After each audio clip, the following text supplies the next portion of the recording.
Assalamu alaikum, welcome to the Free Legal Advice Show on British Muslim TV. I'm your host Ilyas, Bulbulia, and I'll be with you for the next hour. As our regular viewers are aware, the Free Legal Advice Show provides you, our viewers, the opportunity to call in and ask us any questions that you have on any aspect of English law. On this show, I'm able to cover a vast, diverse range of matters ranging from immigration law, family law, criminal law. So whatever your legal questions are, please do get in touch. Two ways to get in touch. You can ring on the landline number which appears at the bottom of the screen. Alternatively, another very popular way of getting in touch is to send us a message on the mobile number which also appears at the bottom of the screen. Your calls, your messages will be fed through to me here live in the studio, and I will be able to give you some advice in relation to those matters. A couple of minor matters before we get going. Occasionally we get messages, calls which are quite complex in nature, and if it's the case that it's quite complex, I may need to speak to you off air after the show's finished. Alternatively, or sometimes I should say, we get calls where I need to look at documents before I can advise properly. Now, if it's the case that your matter is urgent, if your matter is complex, your matter needs me to look at documents, that's something I can do off air, and it's a service that we provide completely free of charge. So even if it's a complex matter, urgent matter, something that does need somebody to look at documents, please do get in touch. It's not a problem. I can have a look at those documents off air. I can have that more thorough discussion with you off air as well. And this is a service that we provide completely free of charge. So please do get in touch with your questions either on the landline number or the mobile number which also appears at the bottom of the screen. Now, as always, we've had a number of messages coming in. So let's go through some of the questions that have been coming in today. Now, the first question that's coming today is from Brother Safreen, and his question is in relation to nationality. And what Safreen says is as follows. Assalamu alaikum. My son was born in the United Kingdom and has lived in the UK for the last 10 years.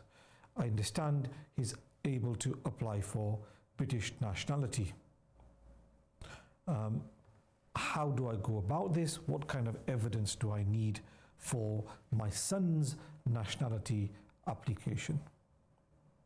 Now, Brother Safreen, you are quite right.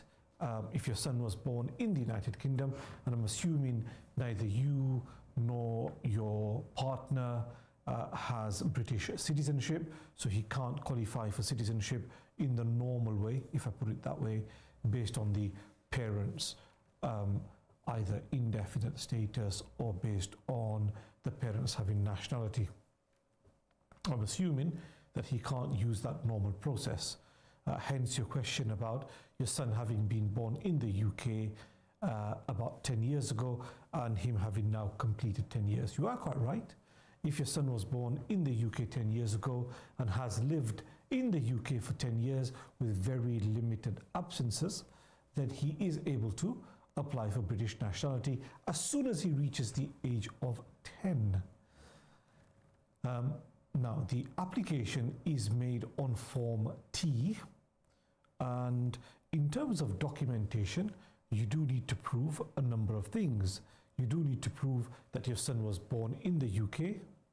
You do need to prove that he's lived in the UK, and obviously from the birth certificate, you'd be able to tell that he's 10 years old. There's no requirement for him to have a passport as such. So, in terms of evidence, what do you need to gather for your son's nationality application? But there are a couple of essential documents that you do need to put in.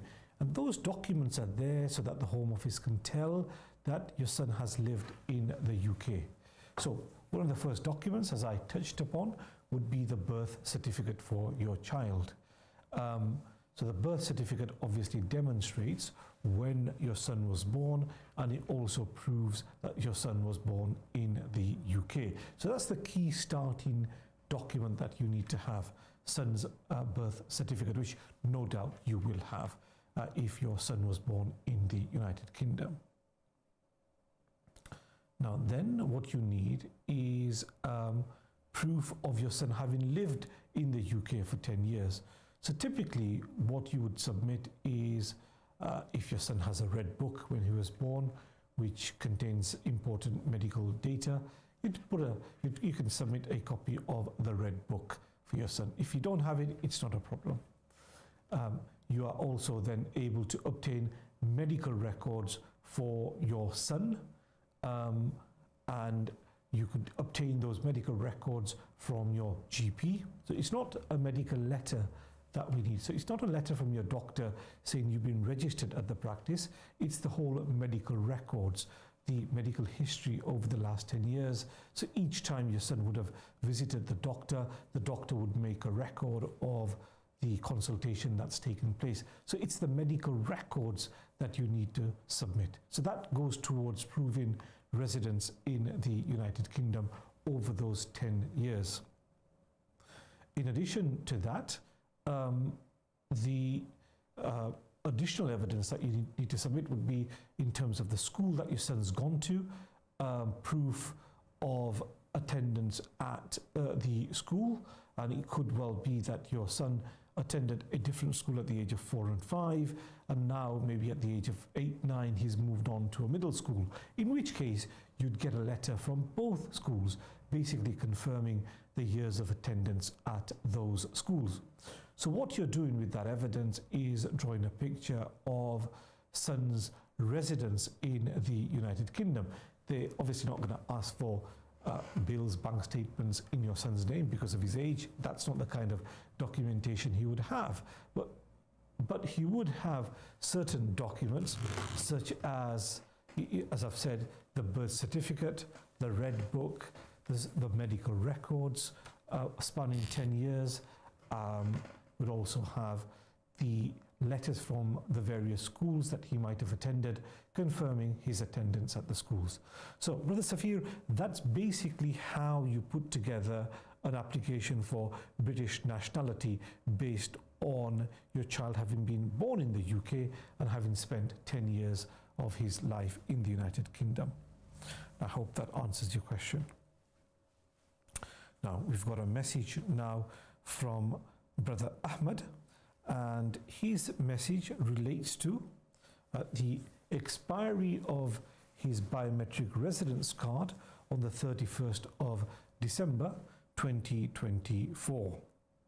And what Ahmed says is that, do I need to renew my visa when my biometric residence permit, which says leave to remain on it, expires on the 31st of December 2024? The position, Brother Ahmed, is that you need to look at when your visa actually expires. So what you have here is your BRP expiring on the 31st of December 2024. It's not your visa expiring on the 31st of December 2024. Now, these are two different things. All cards will be expiring on the 31st of December 2024. Now, when your card expires on the 31st of December 2024, as far as the expired card is concerned, what you're required to do is register for the e-visa. So this is your immigration status, which will be confirmed online. So you're basically creating a Home Office UKVI account with your up-to-date details in that UKVI account. So when that card expires, not your visa, when that card expires, what you're meant to do is register for an e-visa. You'll need that to prove your right to work. You'll need that if you're wanting to rent property. You'll need that if you leave the country and you want to come back. That's how you're going to be able to prove your immigration status. You're not going to have physical biometric residence permits anymore. So that's how you're going to have to prove your immigration status. Now, in terms of your visa, and I think you've mentioned that you've got leave to remain, as far as that's concerned, and as far as the expiry of your visa is concerned, that's a different matter. That you need to, once you've registered registered for an e-visa prior to the 31st of December 2024, once you've done that, the information will come up on your UKVI account. It will say when your visa is going to expire. So that's the visa expiry date before which you're going to have to submit your visa application. So it's not the expiry of the card which determines when the visa expires. That's completely different. That's the expiry of your card. The expiry of your visa is a different matter. And once you've registered for that e-visa, you'll be able to see when your visa actually expires. And it's that date which is the crucial date, and it's that date by which you need to apply for an extension or indefinite leave, or whatever applies to you given your circumstances. But thank you very much indeed, Ahmed, for that question. The next question is from Brother Aziz, and it unfortunately relates to the breakdown of his marriage. Let me just read the question out. And what Aziz is saying is that my wife came to the United Kingdom approximately 6 months ago. Our marriage has broken down.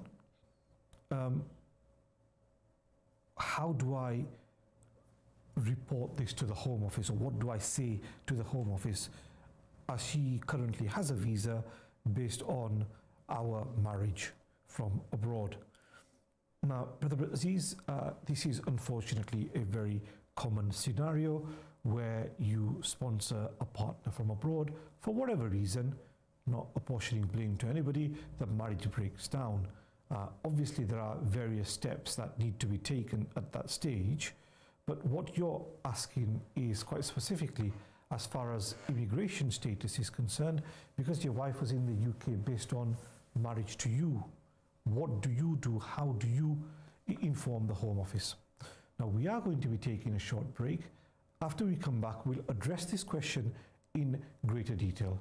Inshallah, we'll be back in the next couple of minutes. See you then.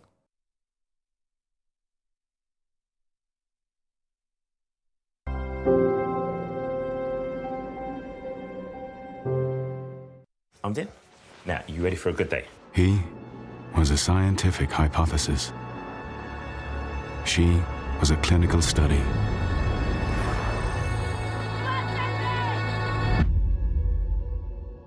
And the future breakthrough that could cure her is closer than ever. With our research, we can keep saving lives like hers. Donate now to turn science fiction into reality. I'm Nadia Ali, and I have some important information for you. During winter, COVID-19 and flu spread easily and can cause serious illnesses. But flu and COVID-19 vaccines can make a big difference.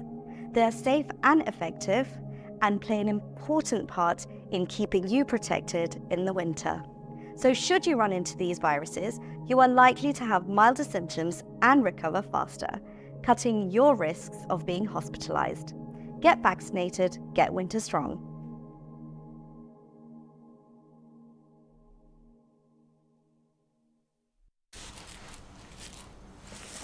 The thing about a stroke is, the first sign might not seem like much.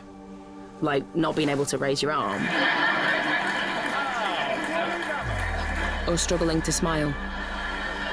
I can help, said this hippopotamus. What are you talking, Bunny? Or slurring when you speak. But any sign of a stroke is always an emergency. Face or arm or speech. At the first sign, it's time to call 999.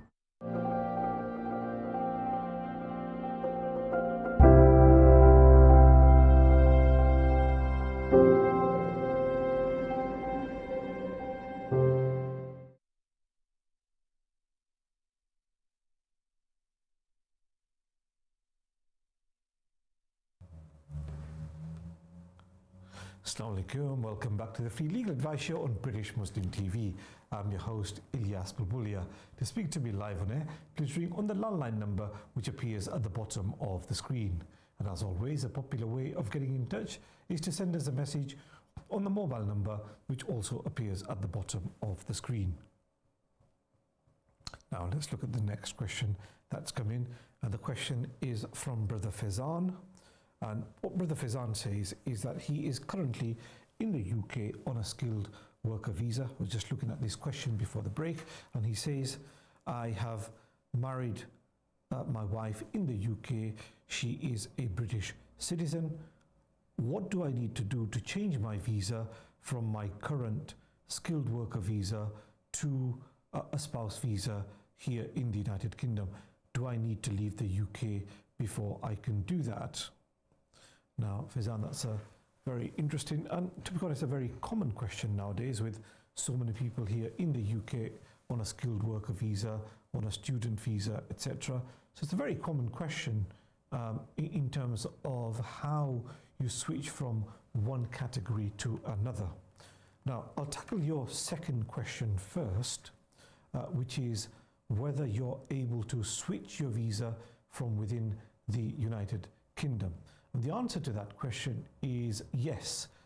As long as you haven't overstayed, you would be able to switch your visa from your skilled worker visa to a partner visa here within the United Kingdom without having to leave the country, which is always a good start.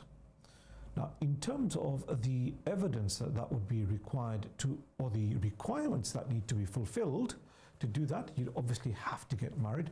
And I think from what you've said, you've already registered your marriage, which is fantastic. One of the sticking points, if you've got married, one of the major issues that then arises is meeting the financial requirement. So, as our viewers will be aware, if you're sponsoring somebody from abroad, a husband or wife, you would have heard that the old £18,600 limit no longer applies, and you would need an income of £29,000 if you're sponsoring a spouse to come to the United Kingdom. Now, it's the same principle that applies if you're going for the first time into the spouse visa route now.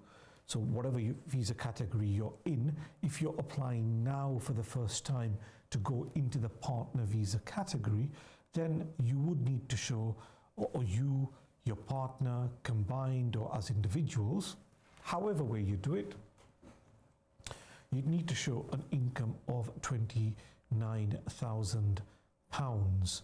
Now, that does cause a difficulty sometimes. It is a considerable wage, certainly in certain parts of the country, certainly for young people. But that is at the moment, as the law stands, that is the requirement that needs to be fulfilled.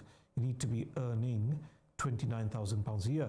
Now, it could be that you can rely on your skilled worker income. Wife can rely on her wages. It could be that you can combine your income together and meet the financial requirement. So that's a way that it can be done. It's not a problem.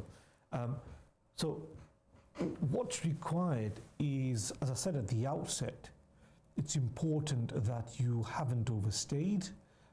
Your residence in the UK is lawful. That's important. It's important that you actually register your marriage. You need that to be able to transfer your visa to the partner visa. What's important and what normally causes a difficulty and what normally requires a bit of time to sort out is that the financial requirement, generally speaking, there are exceptions where you need to be earning £29,000 a year individually or jointly. That needs to be fulfilled. Normally, again, there are exceptions. Normally, you'd show your income over the period of the last 6 months. Now, in terms of how financial requirements are met, it is quite complex. There are different ways in which the financial requirement for a partner visa can be met.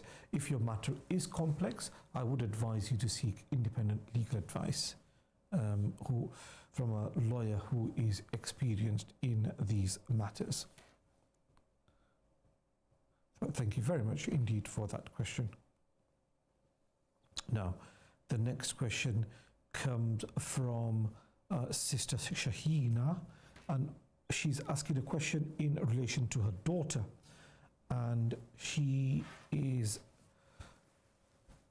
I'll just read her question out. Assalamu alaikum, brother. Just a quick message. I'm wanting to call someone on a spouse visa from Saudi Arabia. What kind of documents does my daughter need to provide in order to call her spouse over from Saudi Arabia? Thank you very much indeed for that question. Now, that's quite a a general and quite a broad question. So really all I can do is give you a general overview of the kind of documentation that you would need to submit. There are certain requirements which need to be fulfilled. Now, if I explain sort of the principle behind the document requirements, then it'll be easier to understand why the documents are being requested.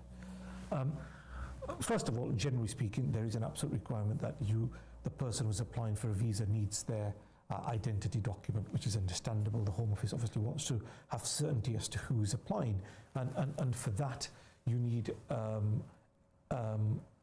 their passport to apply for the visa. Now, there are certain circumstances where you can apply without a passport, very, very limited circumstances. Generally, in all cases, they do need a passport in order to apply. Now, if the application is based on the parties being married, understandable that a marriage certificate would have to be submitted, and it's the official marriage certificate recognized in the country where the marriage has taken place. So if the marriage has taken place in a country where the marriage has to be registered in a certain way, sometimes it's registered with the council, sometimes it's registered with the court, sometimes it's registered with an Islamic institution. Whatever the requirements of the country are where the marriage has taken place, you've got to make sure that that marriage certificate complies with that requirement. And if either party was previously married, you'd need to submit the divorce certificate.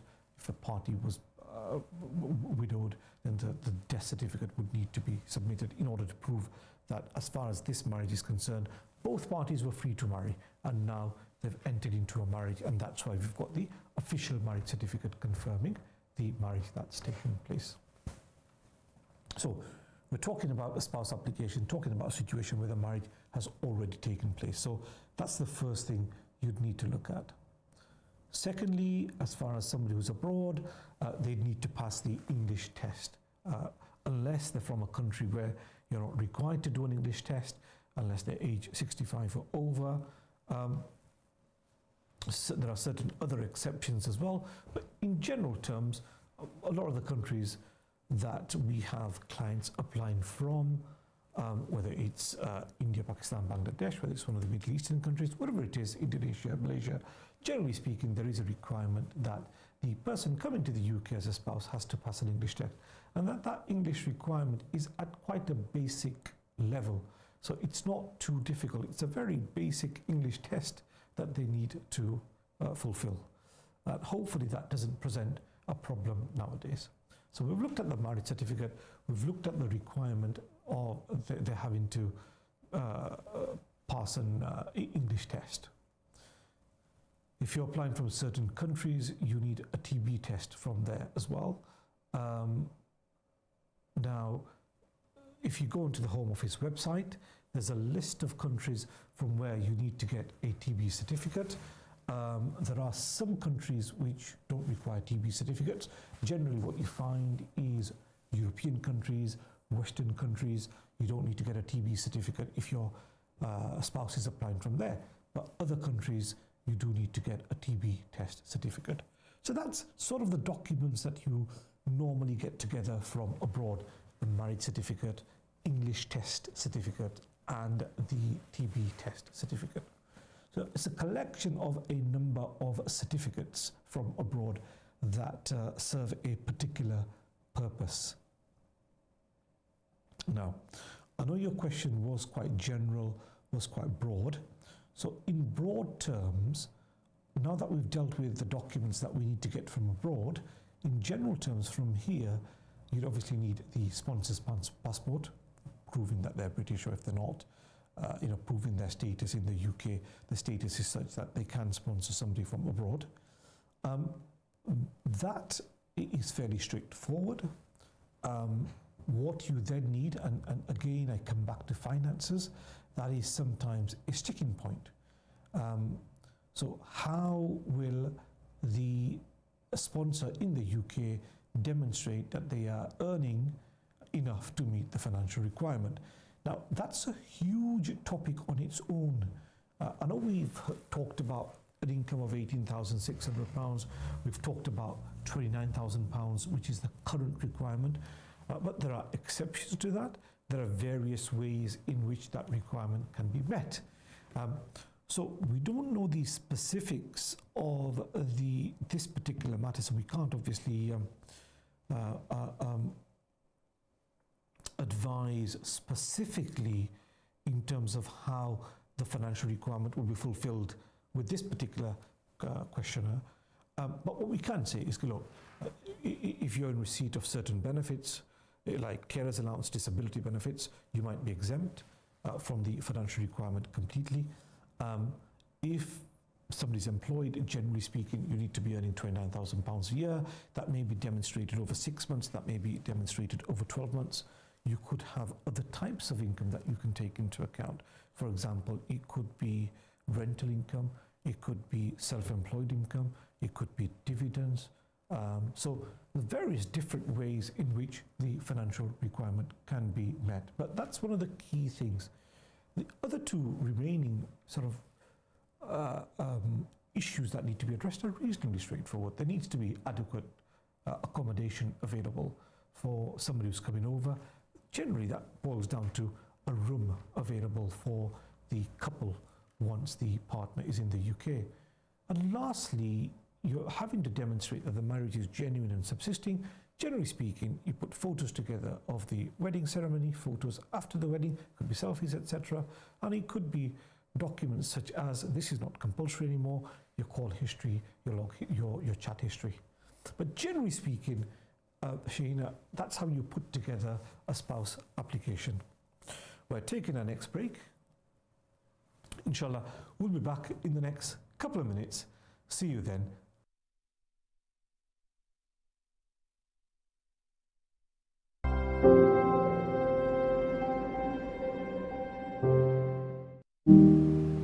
Our generation's risk of illnesses, like measles and whooping cough, is rising. If we're not vaccinated, we're not protected, and could get seriously ill, risking lifelong disabilities. Are your child's vaccines up to date? I'm Nadia Ali, and I have some important information for you. During winter, COVID-19 and flu spread easily and can cause serious illnesses. But flu and COVID-19 vaccines can make a big difference. They're safe and effective and play an important part in keeping you protected in the winter. So should you run into these viruses, you are likely to have milder symptoms and recover faster, cutting your risks of being hospitalized. Get vaccinated, get winter strong.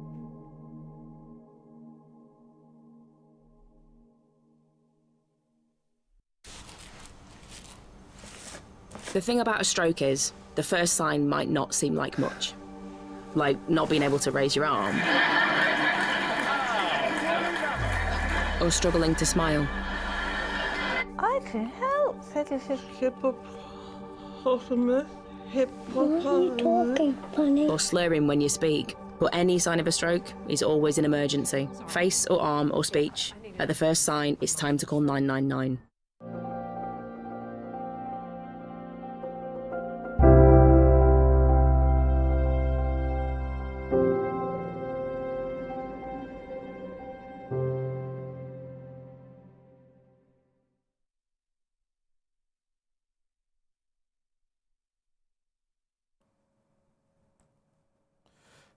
Assalamu alaikum and welcome back to the Free Legal Advice Show on British Muslim TV. I'm your host, Ilyas Bulbulia. To speak to me live on air, please ring on the landline number which appears at the bottom of the screen.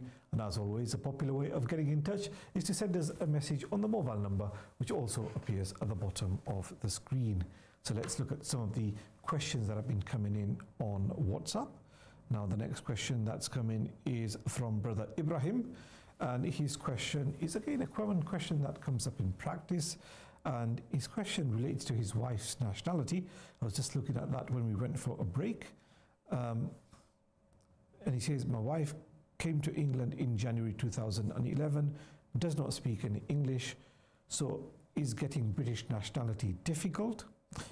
We've had 3 children, all born since she came to the United Kingdom, all have British passports. Can you advise on her being able to get British nationality in these circumstances? Look, the problem is this, that although she has indefinite leave to remain, in order to apply for British nationality, she would need to pass the English test, the Life in the UK test, the B1 test in English.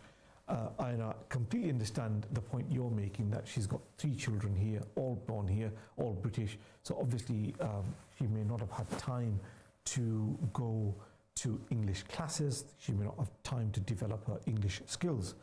But unfortunately, that in itself is not a sufficient reason for not being able to pass the English test. So I can't see her, based on what you've said, and I can't see her being exempted from the English language requirement, English test, Life in the UK test requirement. There are some exceptions, but they are very limited indeed. So for example, if somebody is over the age of 65, they wouldn't have to do these tests.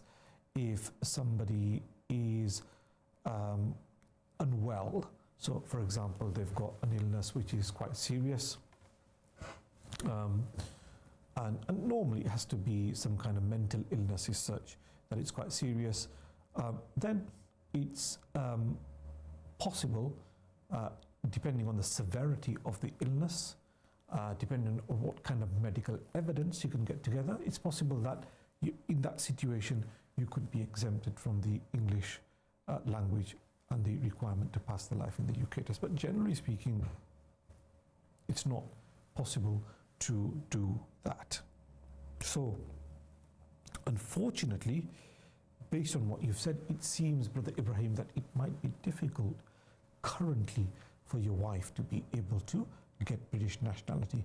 I would advise that the best way to go about it, if she does really want to apply for British nationality, is join a local college, join or go for private tuition and try and just improve the English.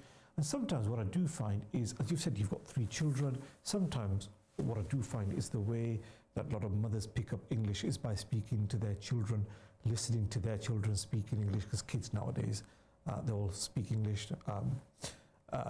When they're talking to each other, they don't talk in their mother tongue, they'll speak in English. So sometimes I find that parents in that situation pick up the language from observing how children are speaking or engaging with the children in English. So based on your circumstances, I can't see a way out. Wife would need to pass the English test, the language test, and the Life in the UK test. But thank you very much indeed for that question. Now let's look at the next question that's come in, and that's from Brother Zahid. And what Brother Zahid says is that his relative applied for a visit visa and it's been refused. They've raised a number of points about finances, the applicant's finances, the finances of the person who's abroad. What are his options? Brother Zahid, a very common scenario that comes up in practice is where visitor applications are refused. There is a very high refusal rate for visitor applications, certainly compared to other types of applications. If you look at spouse applications, for instance, where you're calling a partner to the UK, and I would say that probably has a success rate, if you go to an experienced lawyer, probably has a success rate running at around 98%.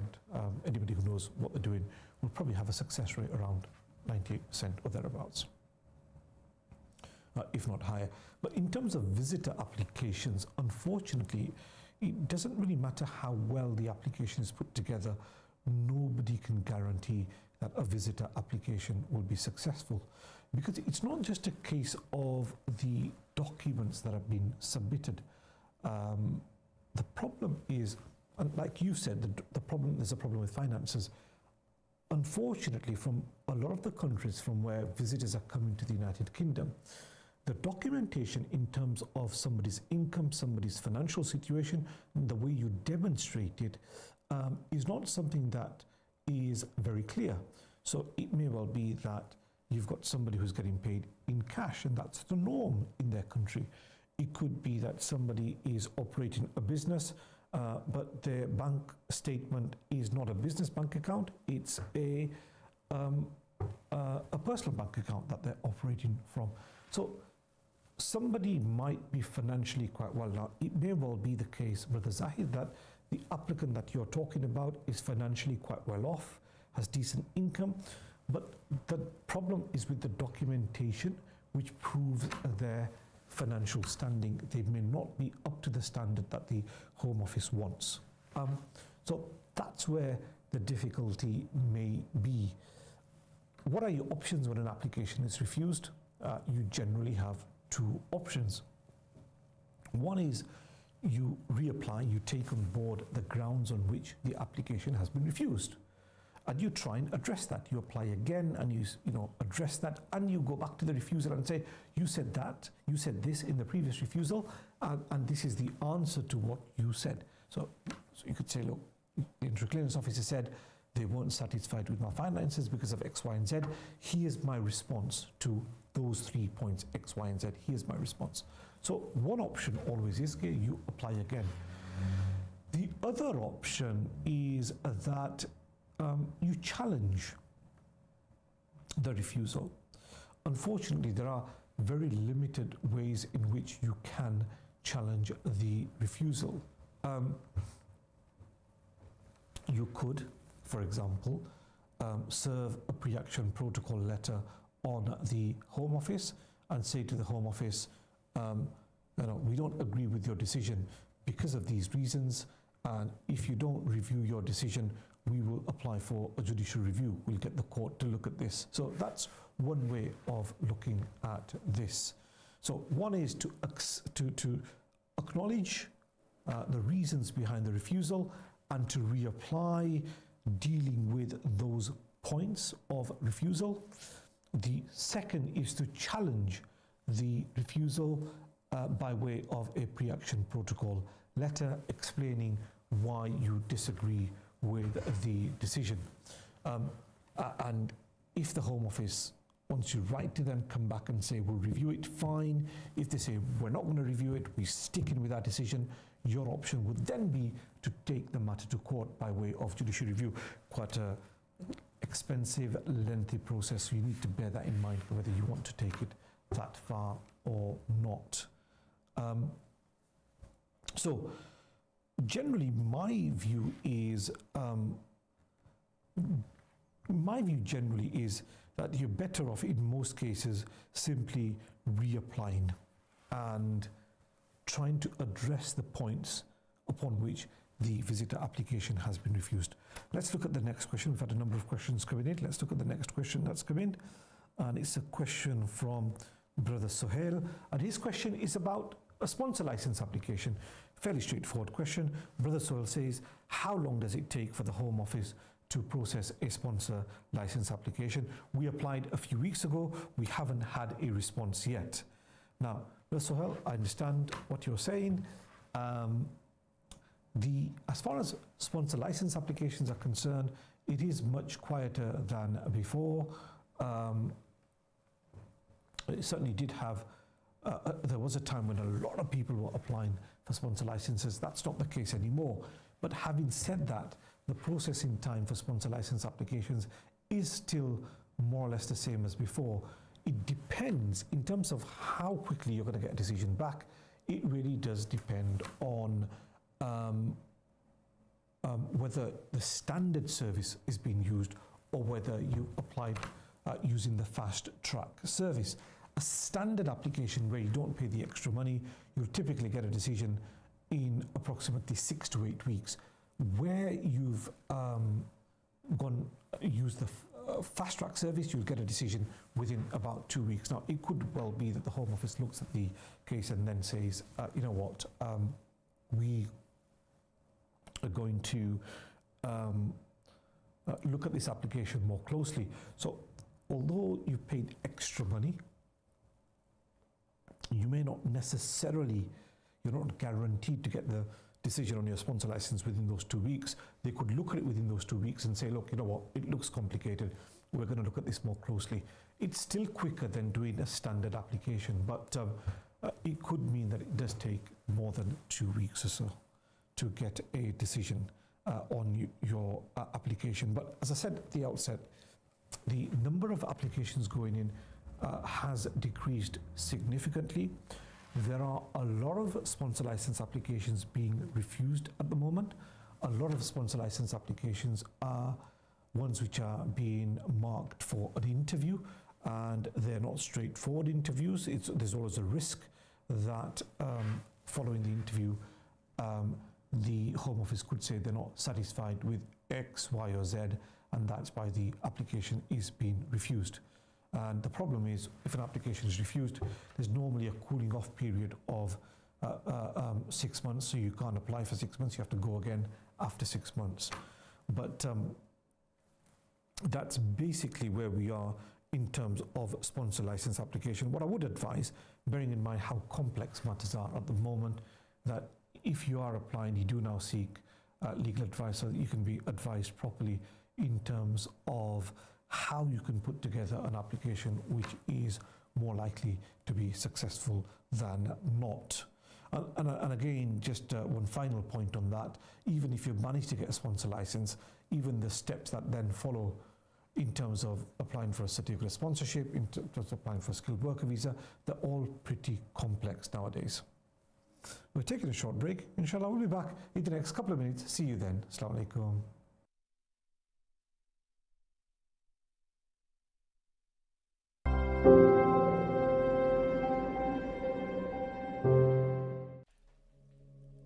Assalamu alaikum everyone, I'm Aisha Umar. Flu and COVID-19 spread more easily in winter and can cause you serious illness. But flu and COVID-19 vaccines can make a big difference. They are safe and effective and play an important part in keeping you protected in the winter. So should you run into these viruses, you are likely to have milder symptoms and recover faster, cutting your risk of being hospitalized. Get vaccinated, get winter strong.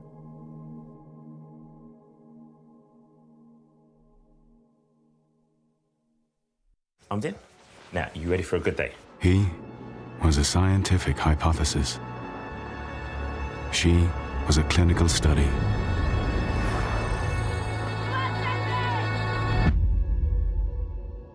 And the future breakthrough that could cure her is closer than ever. With our research, we can keep saving lives like hers. Donate now to turn science fiction into reality. The thing about a stroke is, the first sign might not seem like much. Like not being able to raise your arm. Or struggling to smile. I can help, said Ilyas. What are you talking, Bunny? Or slurring when you speak. But any sign of a stroke is always an emergency. Face or arm or speech. At the first sign, it's time to call 999.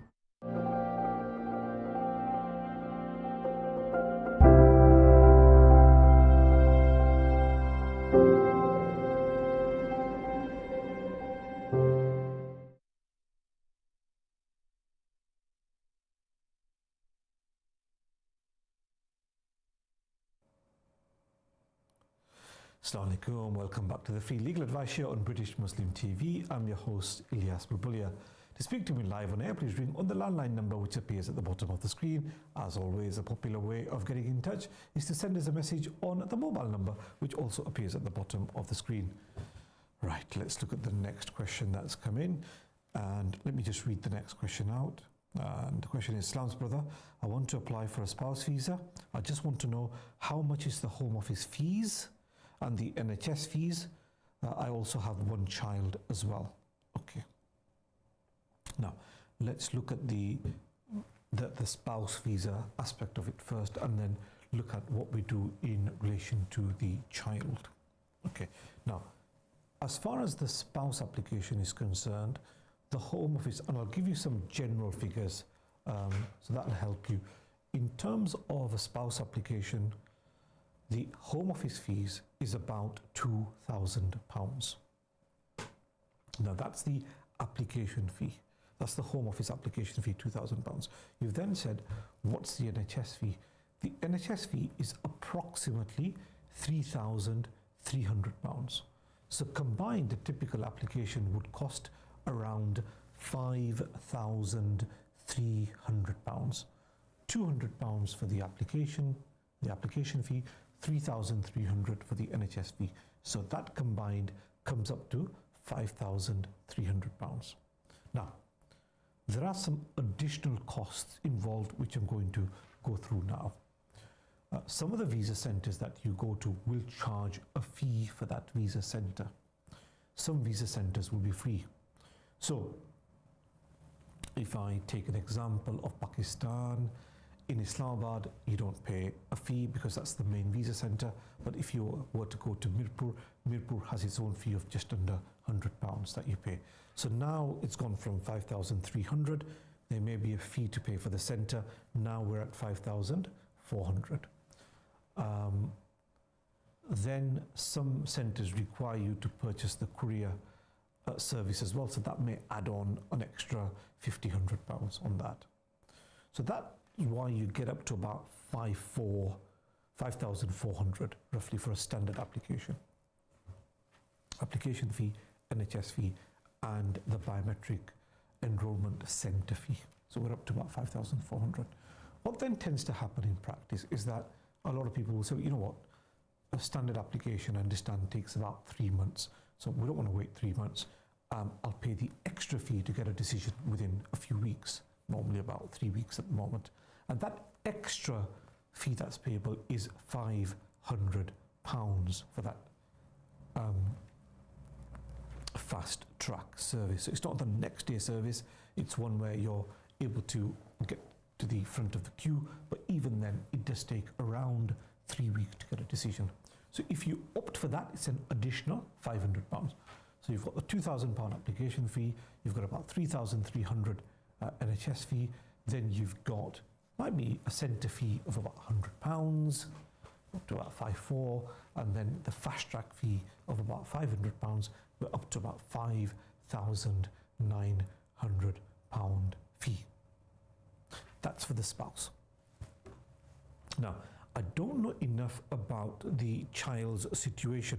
You need to look at whether, and I'll go through some submissions, you need to look at whether it's possible for the child to apply for a British passport, whether it's possible for the child, if you don't want to apply for a British passport because it takes too long, it may well be that if you're British, it's possible.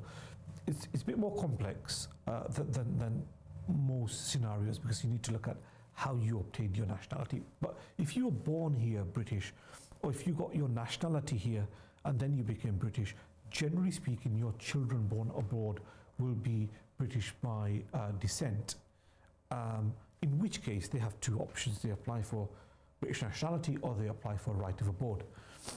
That will be cheaper doing it that way. But let's say for whatever reason the child isn't British and you're going to have to apply for a visa for the child in the same way that you're applying for a visa for your spouse.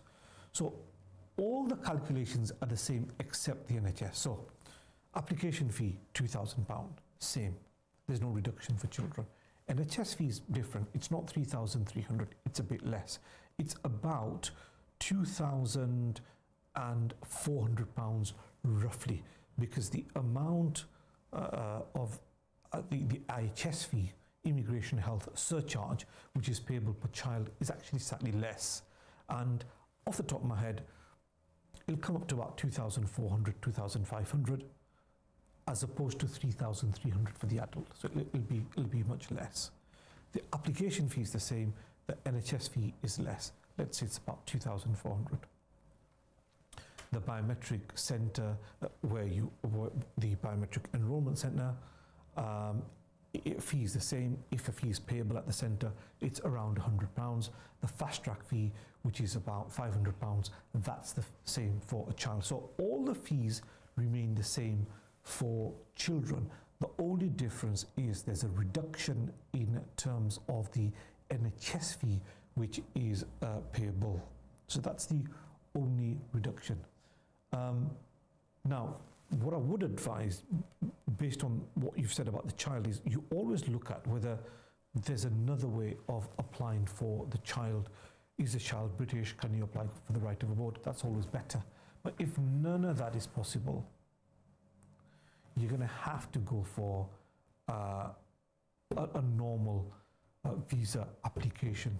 The problem with that is, obviously, if you add what you're paying for the spouse to what you're going to have to pay for the child, even on a standard application, you're looking at around £10,000. A standard application for a spouse, a standard application for a child, you're still looking at just under £10,000. So that's a considerable amount of money that you're having to spend. But there's unfortunately no way around that. We get asked whether it's possible to apply for a fee waiver. So the person here might be on BIP, might be on Universal Credit. Is it possible to apply for a fee waiver? No. At the initial application stage, when you're sponsoring your spouse to come to the United Kingdom for the first time, there is no fee waiver process for that. However compelling the case is, the Home Office requires you to pay the fees in order to sponsor your spouse, your children to the United Kingdom. There's no way around it.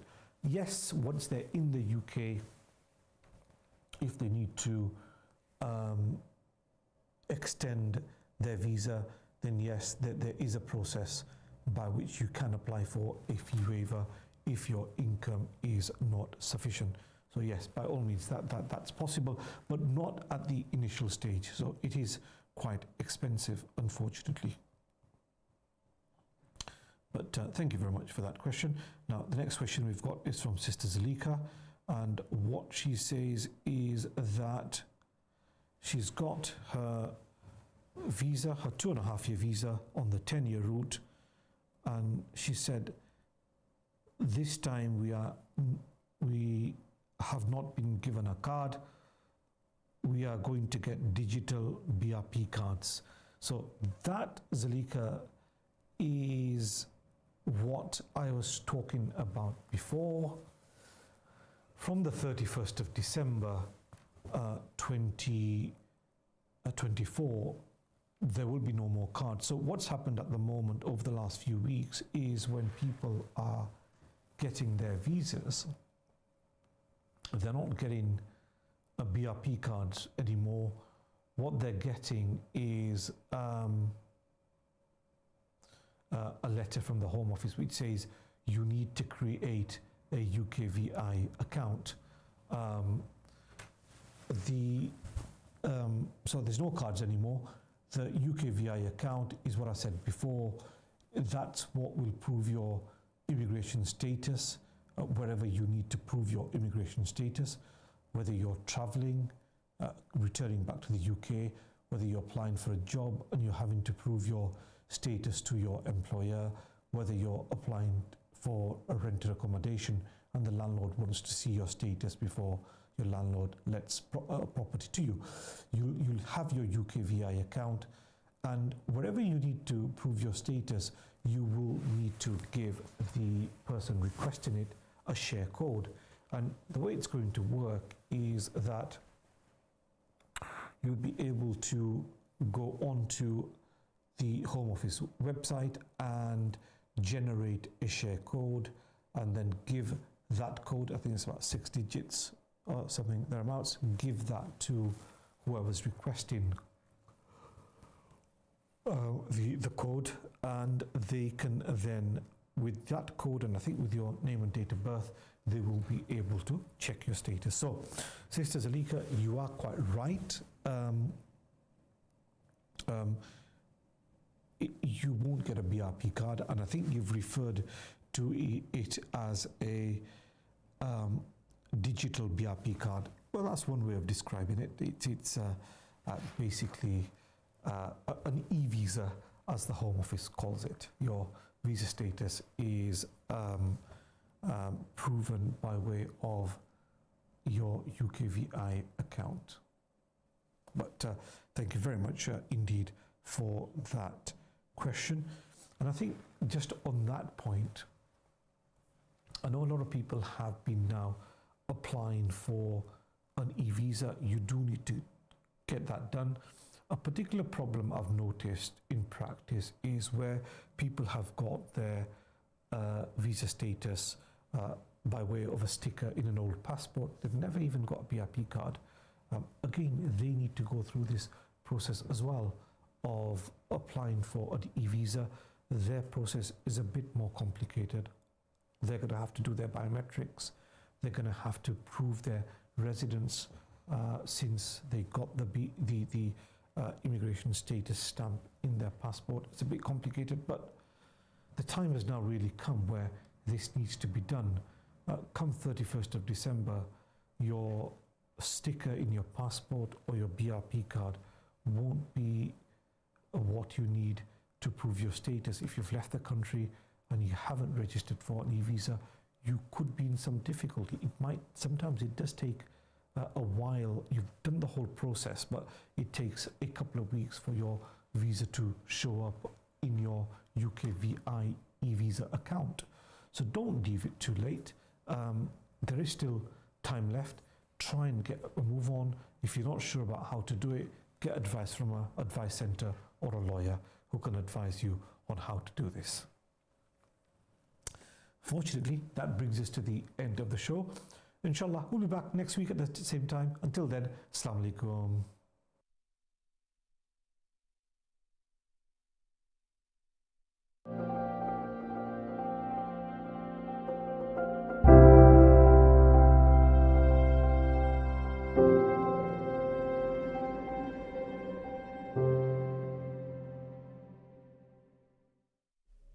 Hi, Naseem Shah here. Flu and COVID-19